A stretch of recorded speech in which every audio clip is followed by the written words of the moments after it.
Tayo ngayon ay magluluto ng pansit bihon na may kanton. Madali lang itong lutuin sa loob ng 1 oras.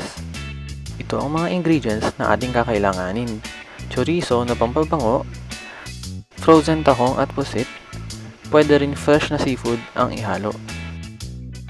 Squid balls, pwede rin chicken balls.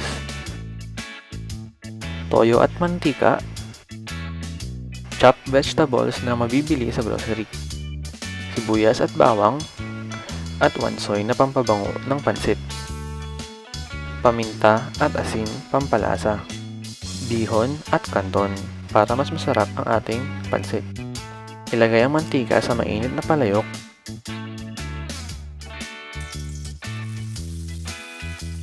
igisa ang bawang,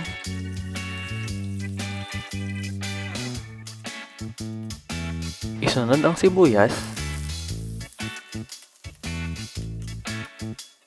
ihalo naman ang tahong at pusit at igisa natin ito ng 5 minuto.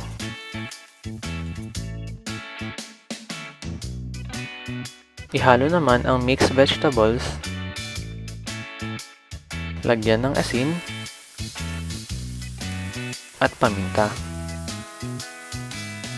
Igisa ito ng 2 minuto.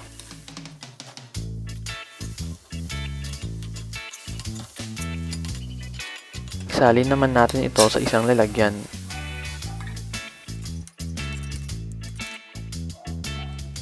Magpakulo tayo ng 1 litrong tubig. Ihalo ang toyo. Ihalo ang squid balls. Lagyan ng paminta at ipakulo ng 5 minuto. Ihalo natin ang bihon. Pwede itong hatiin para mas madaling ihalo mamaya.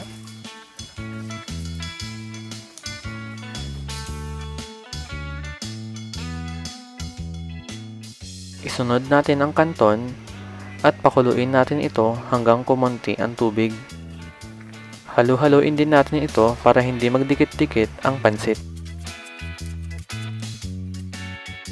Kapag konti na ang tubig, ihalo na natin ang mga naunang ginisang sahog. Ihalo rin ang chorizo at wansoy. Habang naka-high heat, halu-haluin natin ito ng 3 minuto. Pwede na itong ihain. Masarap ito kasama ang sukang Ilocos o kalamansi. Salamat sa panonood at huwag kalimutang mag-subscribe.